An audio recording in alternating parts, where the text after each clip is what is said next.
Тема Якутии в романе Андрея Геласимова «Холод» является для писателя не только сокровенной темой, потому что он вырос, сформировался в городе Якутске. И надо сказать, что вся республика, якутяне, мы очень гордимся, что на небосклоне русской литературы 20-21 века сияет, я не побоюсь этого слова, звезда Андрея Геласимова. Однако следует отметить, что писатель не только реализует тему Якутии, как тему Севера, как этническую тему, которая ранее появлялась в произведениях других писателей, поскольку у нас всегда Якутия была местом ссылки, множество русских классиков были у нас, они тоже писали о Якутии. Для Андрея Геласимова характерен совершенно оригинальный, креативный поворот темы, метафизическое осмысление концепта холода. Холод для него не только пространство, холод для него – это душа человека, холод для него – это взаимоотношение не только человека с природой, а осмысление роли человека в космосе. В этом романе осмысливается автобиографический материал, которым обладает, который стал для Андрея Геласимова жизненным опытом, художественным опытом, тем творческим материалом, который он представил в сюжетах и героях своего романа. Следует отметить, что Андрей Геласимов как-то в одном из своих интервью говорил о том, как пришла к нему эта тема. Но не только вот как автобиографическая, своя. Эта тема, он сам говорил об этом, пришла к нему, когда он шел мимо кинотеатра «Центральный», где, собственно говоря, и началась его взрослая жизнь, где и жила его юная жена, и сегодня она его спутница, друг.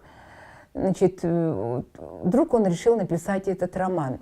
И мне кажется примечателен тот факт, что в Старом Якутске, недалеко от кинотеатра «Центральный», находился книжный магазин. И именно в этом магазине будущий лауреат Нобелевской премии Иосиф Бродский, когда он не был таким известным, а был просто сосланным за тунеядство ленинградцем в город Якутск, и в один день, когда ему было особенно тошно, грустно, он пошел по нашему проспекту Ленина и набрел на этот магазин. И когда он зашел в книжный магазин, то, конечно, на полках стояли книги якутских писателей. Это было естественным. И среди книг якутских писателей он увидел маленький томик стихов Баратынского. Он взял этот томик, лег с ним в гостинице, почитал стихи. И мне кажется, вот так же, как и будущего писателя Андрея Геласимова, его озарила мысль: ну почему меня сослали в Якутск за тунеядство? Я же могу стать поэтом. Я вообще пишу не хуже Баратынского. И вы знаете, наш город Якутск стал вот таким знаковым началом для творческого пути будущего лауреата Нобелевской премии. Он вернулся из Якутии в Ленинград и стал писать. Ну, дальнейший путь его известен. Андрей Геласимов, значит, он учился и жил в нашем городе. Он был студентом Якутского государственного университета, учился на факультете иностранных языков. Позже он писал диссертацию, он защитил диссертацию под руководством профессора Анатолия Алексеевича Бурцева. И на встрече со мной и со студентами он всегда говорил о том, что он в университет ходил пешком. Такой, что, знаете, рыженький, в очках, такой, знаете, Гарри Поттер тех лет. Он шел и запоминал наши улицы, и они ему казались прекрасными. И он шел и думал: я обязательно напишу об этом доме, я напишу об этом месте, я обязательно об этом напишу. Прошло много лет. Сегодня я бы сказала, что книги Андрея Геласимова – это бестселлер, это гордость российской литературы. И как литературовед по современной прозе, я знаю, что среди современных писателей имя Андрея Геласимова самое примечательное.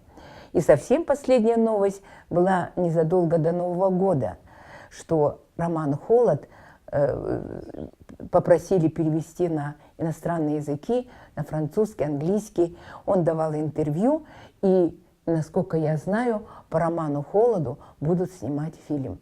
И, возможно, в Голливуде.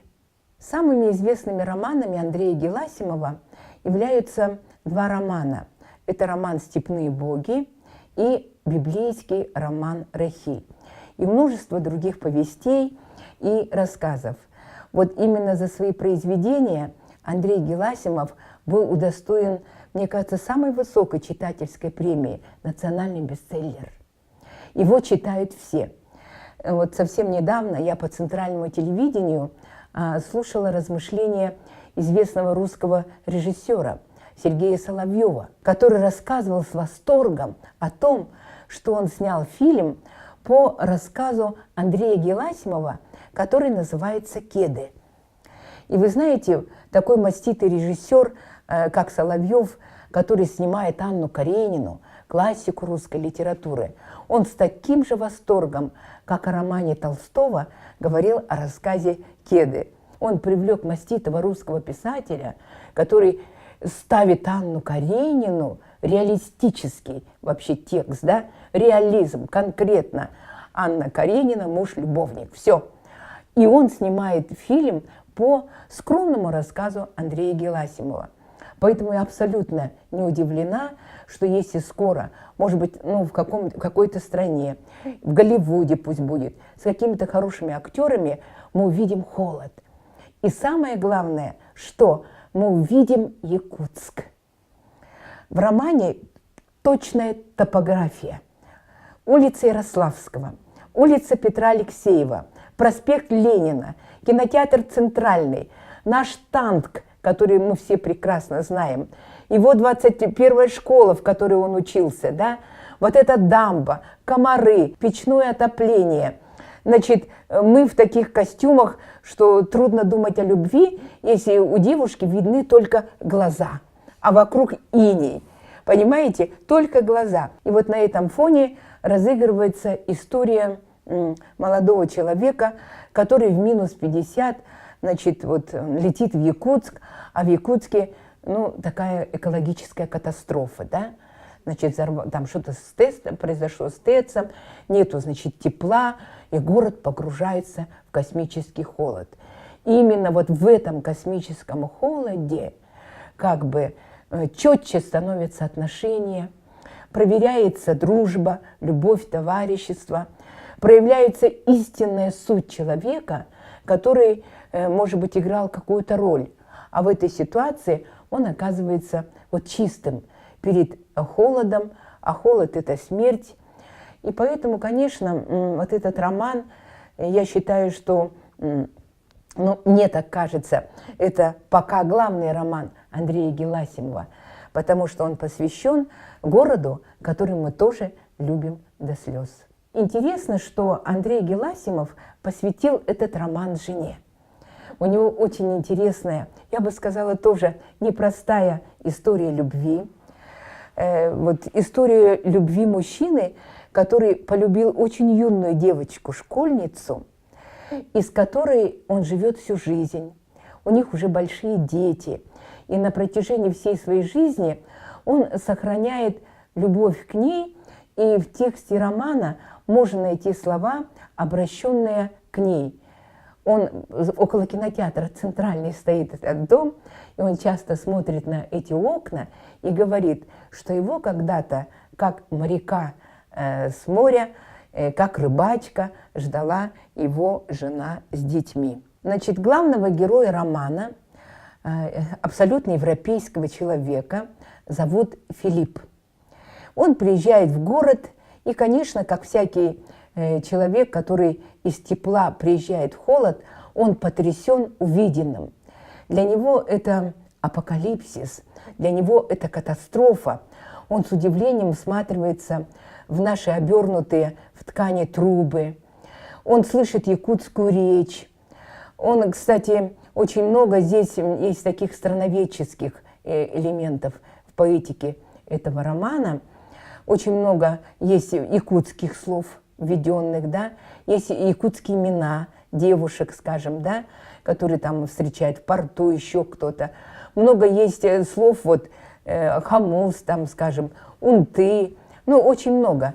И когда вот читаешь этот роман, скажем, вот в этом топографическом аспекте, то уважаешь этого писателя, который не стал играть с европейским читателем, а откровенно, честно и вот прямо, я бы сказала, очень четко и точно он подает ауру северного мира. Я бы даже сказала шире, атмосферу Арктики.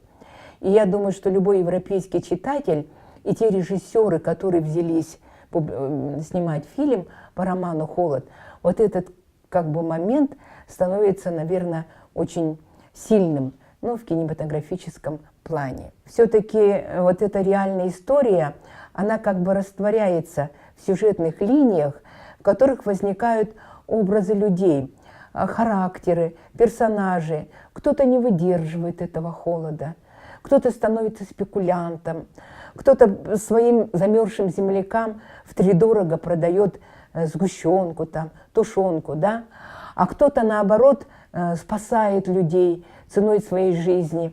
И при этом очень много у него образов людей, которых мы называем бомжами, которые живут в этих теплотрассах, да, которые там что-то делают. И при этом, как ни странно, именно эти люди, значит, делятся теплом, делятся, ну, скажем, чашкой горячего чая, делятся своей душой. И в целом в финале романа приходишь к мысли о том, что все-таки это роман не только вот поверхностный, да, он в каких-то моментах напоминает фильм, который мы тоже недавно все отсмотрели, с Леонардо Ди Каприо «Выживший», да, и когда вот смотришь этот фильм и сравниваешь его с текстом романа Андрея Геласимова «Холод», то фильм кажется таким, знаете, зрелищным, таким немножко детским, таким вот смешным. Вот как бы ему не выжить. Вот если бы Леонардо Ди Каприо перенести в контекст романа «Холод» и поместить на неотапливаемую сергеляхскую дачу, вот мы бы посмотрели, как бы он выжил и получил Оскара. Поэтому я желаю нашему якутскому, я бы сказала так, русскому писателю из Якутии Андрею Геласимову новых творческих успехов и, конечно, литературного Оскара.